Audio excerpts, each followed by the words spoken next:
everyone. I'm Anupama Bharadwaj, business head at 𝐁𝐿𝐬𝐬. We're an e-commerce enabler working with India's leading D2C fashion and lifestyle brands, enabling digital growth via integrated tech, marketing, and commerce-driven strategies. Today's discussion is especially timely. It's Infinite Identities, AI-powered personalization in a fragmented world. Let's just take a reality check. AI is not a buzzword. It's here to stay. It's now mainstream, right? Generative AI is clearly helping businesses make better decisions. Even we've seen a 30 to 40% erosion of traffic, even in information marketplaces like Google, HubSpot, because users are clearly making a sharper decision. There's better quality of output and decision making through that. At 𝐁𝐿𝐬𝐬𝐬, we did see this shift a couple of months ago, and last few months we spent in building an AI framework for e-retail brands for growth and scale, which has about 5 pillars or 5 key tenets. I'll just move back. Across merchandise, customer experience and technology, content creation, marketing, and analytics, right? So that brings us to this session, this panel discussion, where we've brought together digital and commerce leaders from iconic and progressive brands just to help us decode how personalization at scale is really working today, how AI and MarTech are helping unify the shopper journey, right? Let's start with you, Indresh. We had a couple of minutes before the panel. So let's start with you. From a tech leadership lens, how do you approach integration across siloed systems, legacy ERPs, CRMs, offline and retail data to enable personalization? Yeah, so specifically in our case, we run 10 plus brands from 𝐁𝐿𝐬𝐧𝐞 to Aldo to Victoria's Secrets, Bath and Body Works. And what happens is the same customer represents the family, but goes across all these brands shopping for the family, right? And hence it is difficult to track the final individual who is buying our product. For example, a household, the gentleman may buy a shoe from Aldo. On his same card, his wife is buying from Victoria's Secrets and from Bath and Body Works, right? So like if you look at pure data from who shopped, we get a wrong persona created because we are looking at a guy, buying from 𝐁𝐿𝐬𝐧𝐞 a women's shoe, and the same guy is buying something like a lingerie wear from Victoria's Secrets. That is where the difficulty starts. Finding the last person who actually is the consumer is the most difficult part in our journey when it comes to trying to understand the data and fitting an algorithm around it. Yeah. Thank you. Anisa, you come from a legacy brand, Regal Shoes, right? You have this unique challenge and opportunity to be able to convert the loyalty from the offline customer journey in your stores. How do you do that? So, all right, so let me tell you what it is I want from personalization, right? So, as she said, we're a legacy brand and we have been around for 70 years now. We just celebrated 70 years. And for a vast majority of those years, the customer has basically been this person who's crossed my threshold, walked onto my store floor, and before I even smile and say, hello, welcome to Regal, I have downloaded all this information about this person, right? How she likes to dress, what time she goes shopping. If it's the middle of a weekday, she's probably dropped her kid off to school and is running errands. If it's a weekend, she might have a job during the week. How she likes to dress. Does she like to check prices, right? All of this information, and then every conversation with this person becomes personalized. When we did a digital transformation a few years ago, I have to say I was flummoxed because I had no idea who my customer was, right? We were selling shoes, but the problem was there was no loyalty, there was no relationship, there was no customer. This wasn't my customer, they were just customers. So I'm really excited that this opportunity to use AI, and we've been experimenting with different things. So we're trying to integrate our loyalty programs from offline to online. What we're trying to do is we're trying to use AI in connecting with the customer, analyzing their experiences. But as Indresh said, there are a lot of challenges. We don't want to be reaching out to some guy whose card was used with all kinds of women's sandals because his wife or daughter or mother has used his card, right? So it's exciting, but it's challenging, and we're excited that you guys are also working on it. We work with Green Honcho, so it's really helpful to us also to have a tech partner who cares about this as well. Perfect. Thank you, Anisa. Praveen, Arvind has a vast portfolio of brands across price points and audiences. How do you sort of segment audiences effectively without complicating the tech stack or the communication? So essentially for us, each brand is almost an independent business in many ways, right? So we create those silos from a customer engagement perspective and also from the way access to data is provided to different brands. I mean, they get access only to their own respective customer data and not others, unless there is a clear decision between, let's say, the brand heads to share data and cross sell. However, the tech platform is common, so we have a common CDP, a common data platform, common marketing stack, and so on, which ensures that we are not creating silos data. So it's all in one place and obviously optimized because it and capabilities, common capabilities available for each and every brand to leverage, whether it's a very large brand like a Pantaloons or a small brand which is just launching like a Tasva. So that's our model where our tech stack is common, but it is created in a manner where there is a role-based access control by a brand, and the choice of having common programs, common marketing is left to the brands to decide based on how they want to, how do they see their customers engaging. Are you also able to create personalized campaigns, not just with with messaging, with communication, looking at data across different brands as patterns and trends, like a shopper across brands? Yeah, Are you so able to? technically yes. I mean, we can, as I said, because the platform is common. Not that because our brands operate in different target segments, that's not always necessary use case, but wherever it makes sense, brands we enable that for brands. So Got it. Thank you. Indresh, we're having some insightful conversation regarding subcategory level, SKU level analytics, and how you see different patterns across India, geography-wise, the buying pattern or the shopping pattern in North India versus South India. Can you shed some light about that?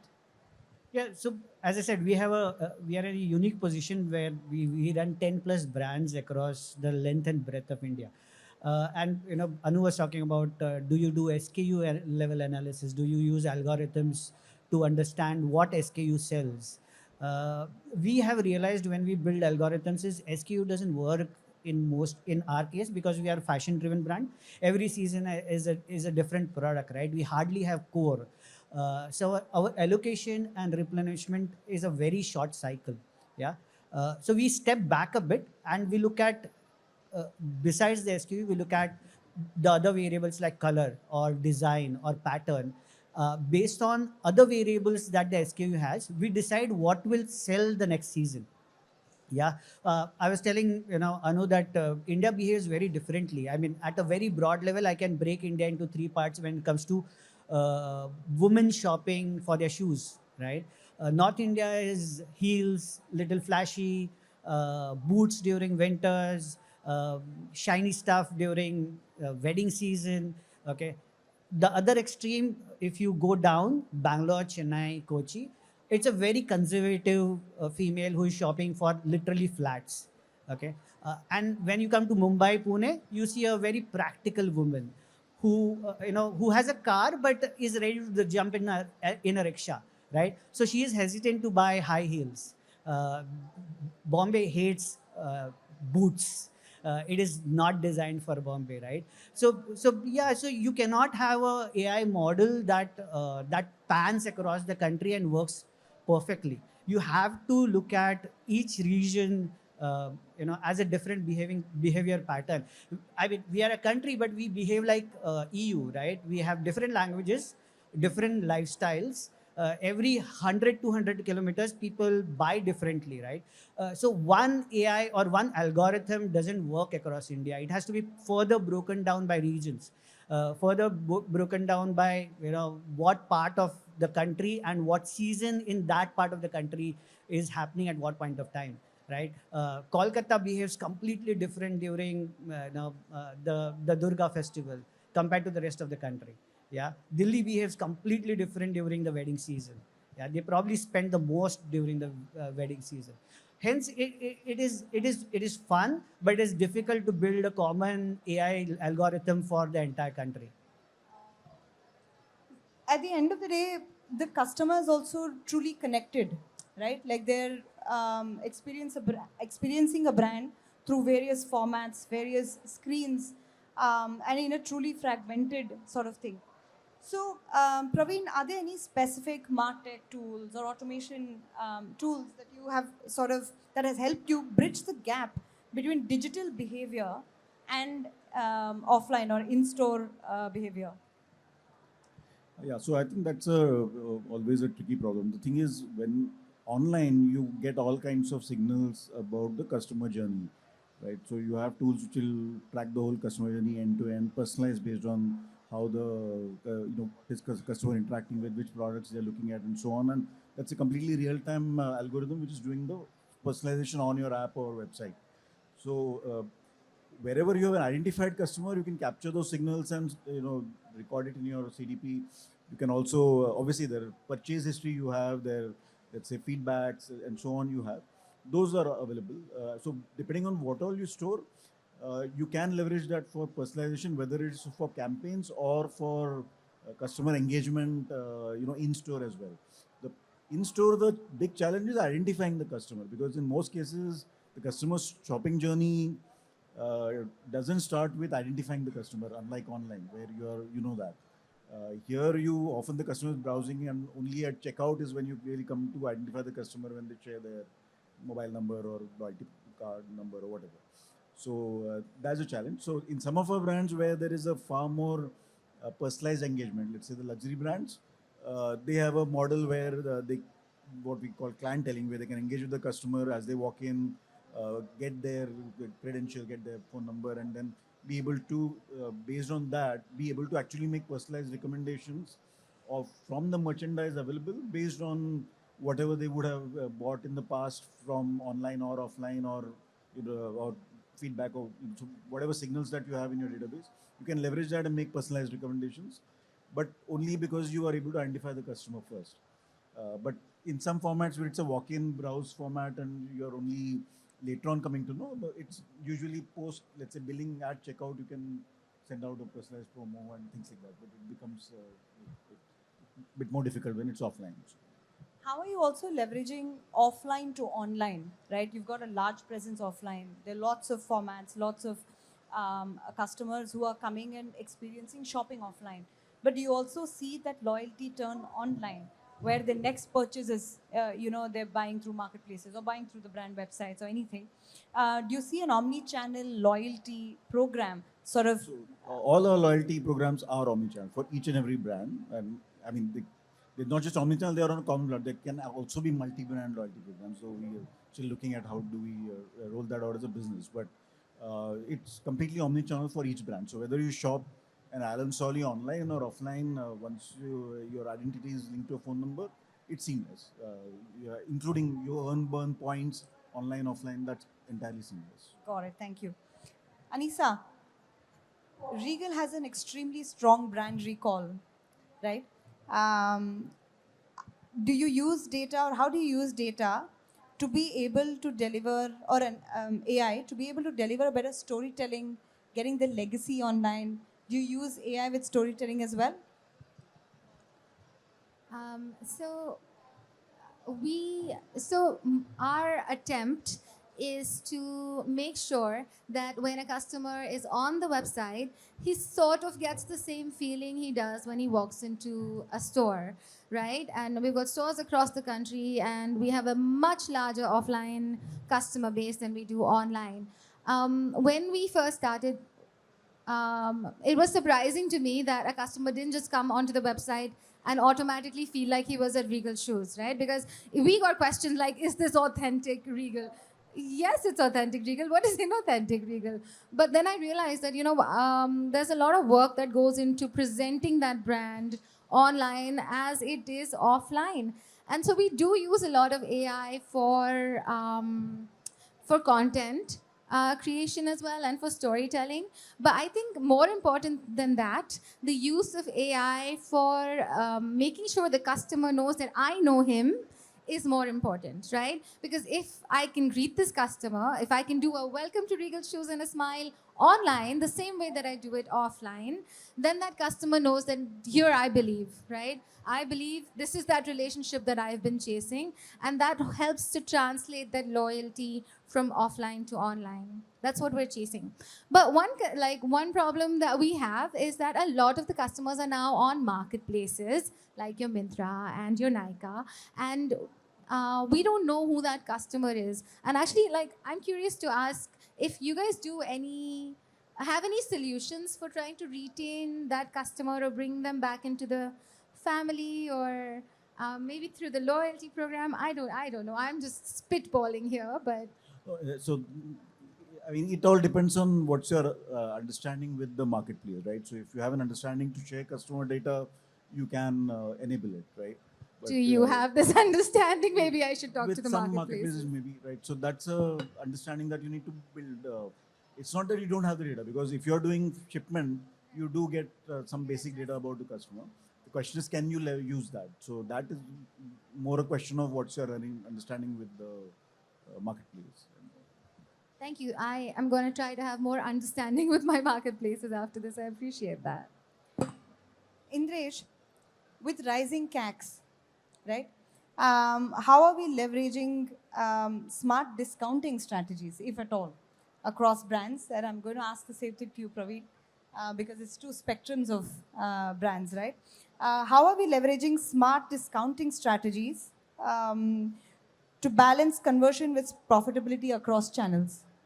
Okay, so we are still exploring how to do it, but we have realized there are various category of customers looking at our data, right?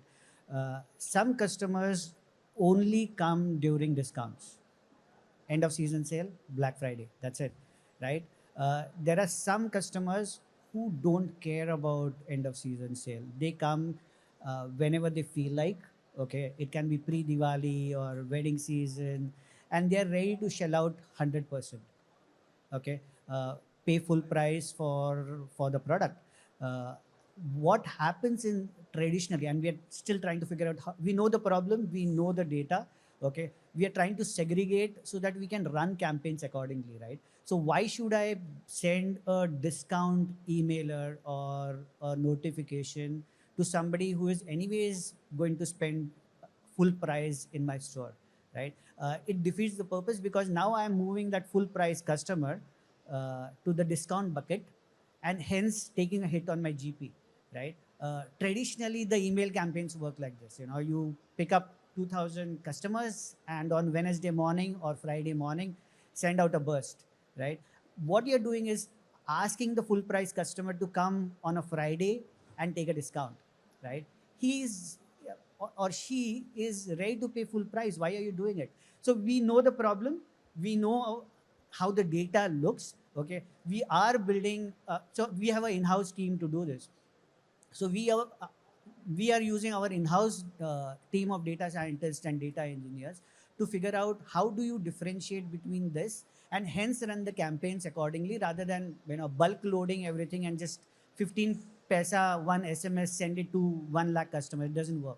It is just waste of money, both on the campaign and the GP hit that you take, because a wrong customer comes to your store at the wrong day. Yeah. Interesting. Same question to you, Praveen. So I would maybe, and obviously, I think you already very well explained how you do customer level discounting, and that's very similar to what we look at. But discounting, I think, operates at two levels. One is at the product level, and then at a personalized to a customer. So product level, as in how do you really decide product level pricing? So we built markdown algorithms which will really look at on a dynamic basis what's the rate of sale at a current, at whatever is the current price in stores plus online, and then what is moving continue at the price. If something needs to be discounted, then discount that and get that signal transmitted across. We by and large follow an approach where we don't have different pricing between channels, and I think as a brand, most of our brands are very clear that they don't want to do the same product to be showing up at different prices, let's say in our online channel and store and marketplaces. So we try to keep that uniform. So the product discount is always kept uniform, but fine-tuned based on the rate of sale and performance of that product in the market at any point in time. The promos, which is more customer specific or region specific or even a store specific, channel specific, those are done with some kind of algorithm which personalizes that to the customer or again to the, let's say, customers who are showing interest in the product. So it may be a segment of customers. Sorry, may I ask him a follow-up? You said you do promos store-wise or region-wise. You do different offers across regions? There are different, because see, that's the marketing team's decision as to how they want to drive it, right? So if they're opening a new store and they want to run a specific offer for the store, then they would be able to run it on the platform, right? But then how do you align that with your online, right? So how do you which is either why the keep it product separate? price doesn't differ, but the promo offer then goes as a separate promo offer. It could be a free loyalty points, it could be a coupon. So you do it as a promo offer, not a separate pricing. So. I think for the all of us favorite tool in AI, or the most popular one, is in content creation, right? There is flat lays to models to videos that AI is taking over, and a lot of us toy with it day in and day out. The question is to any of you, actually the three of you, how do you think, or what are you doing? Are there any tools that you recommend, whether it's AI in influencer marketing or content creation, video generation? Any quick tips to upcoming brands? Anything there? So we are experimenting with AI created content. It's funny. You see all of these AI videos where people are just perfectly recreated and having these, giving these long conversations. But when it comes to feet, AI doesn't know what to do. So you've got all these feet like turning in all these random ways. So there is experimentation going on, but making videos with shoes is a little harder. So we have been doing photographs with AI creatives and flat lays and all of that. We're hoping that the video situation will also be soon resolved. So our videos don't have like people walking backwards or feet pointing in random directions. I don't know. I'm curious to see if you guys have tried this, because your visual content is on point. So I'm happy to follow that example. So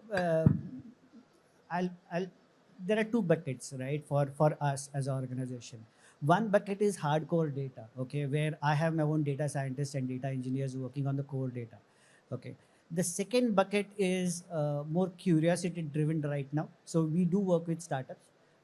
There's one startup right across my office with whom we work on the beauty part. So kind of building a chat GPT for Victoria's Secrets India. That's a small startup, 25 people. We know what we want. We are driving the startup to build it for us. Right. Then there is off the shelf, which is there are a couple of startups like Camera.ai or Canva is there, where specific teams explore. They have been given certain liberty. We are still going through the curiosity case. I don't think we have completely adopted a particular model, because there's no particular model that can be adopted across our organization. You have to pick and choose your battles, so to say. So marketing team right now has probably 2 or 3 platforms they are working on. Our e-com team has a couple of platforms they are working on. And there are a couple of startups that we are deeply engaged, because we know we can get the best output from them. at the most efficient pricing and timeline. Yeah, so it's a mixed bag. For data, of course, as I said, we own the data. We don't like to share our data. That's our IP, and hence all the data analytics is based out of our data engineers and data scientists. Got it. So I think the key sort of underlying insight is the customer today is connected, moving across screens, channels, formats. Identity is dynamic, ever evolving, and which is why the need of the hour for the brands is to transform these scattered signals into a more intelligent journey, right? I think that's what AI is sort of helping us build as well. So we've got 5 minutes left, opening it up to the audience. Any questions? Anything for our panelists?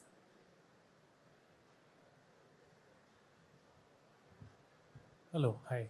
Thank you for such a beautiful insight, what you have given from your experience. The only question I have is the too much of communication is getting targeted toward the actual buyer. It's so crowded, every day during, especially on Friday, you are bombarded with messages. Ultimately on Saturday, Sunday, you have to really find some time to delete those messages because these are unwanted ones. So how you are, because ultimately your audience, your targeted audience, you want to see their convenience also, so that you are reaching to them, and ultimately they should not block you as well.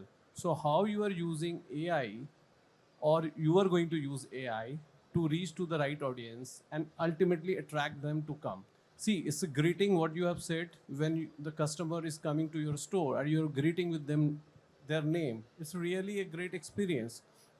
But how you are going to declutter this and the audience get the correct messages during the festival, as you mentioned that the India is like EU only, in different segment you are targeting South India different way, Eastern India different way, Western India and Northern India. Yes, it is like we are amalgamation of too many culture.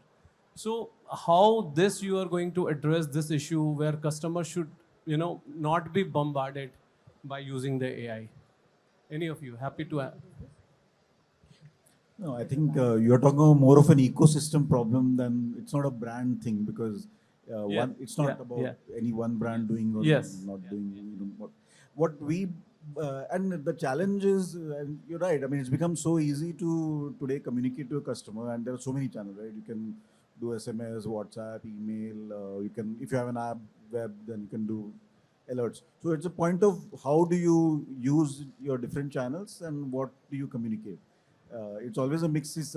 Let's say end of season sale, everybody sends to everybody, and sometimes the customers don't mind it because they do want to know when that's happening. So I don't think I have an answer for what your question, because, but yeah, I think our brands are responsible enough by and large to make sure they don't over communicate or communicate with customers who are interested and use the right channel. So if somebody is on an app, they will not really use it, also send a WhatsApp, let's say. So or if it's somebody's phone number, you will send, maybe when they shop, send them a communication after they've 1 month or something saying, how did you feel about the product? But not overload them with communication all the time. Also, just to add to Praveen, the more important thing is also to be able to look at customers as different cohorts, identifying patterns in the way they respond to a brand, right? And buying behavior. So then you know that this is a returning customer within 90 days, within 180 days. This customer is not going to shop with us for more than twice a year. So you sort of tailor make your communication frequency as well based on that. Just a few more comments on that. I mean, you really hit the nail on the head, because hyper-personalization, and that's a challenge we haven't addressed yet, can get pretty creepy stalkery, right? Like there are times when you get messages and emails that say, "Hi, Anisa," like you're best friends. No, we're not friends, right? So I think like that's a solution. You follow their behavior. You really have to tailor your messages. You always have to give a way out, right? Legally now, you always have to give a way out, right? Unsubscribed, opt out. Do you want to see this? If you don't open it, we're going to back off. Make sure that, like, I mean, AI is moving ahead really quickly, but maybe we're not putting enough checks in place on the way. So, I mean, this is a shout out to anyone who works in AI as well, right? Like, let's protect the customer from feeling stalked, from being bombarded. This is just a shout out to anyone who is working on this, is that this is something that we as brands also very much care about, and we as shoppers and consumers as well, right? So yeah, that's my 2 cents. All right. Thank you so much. Thank you, Praveen, Indresh, and Anisa for being on such a lovely panel. Thank you.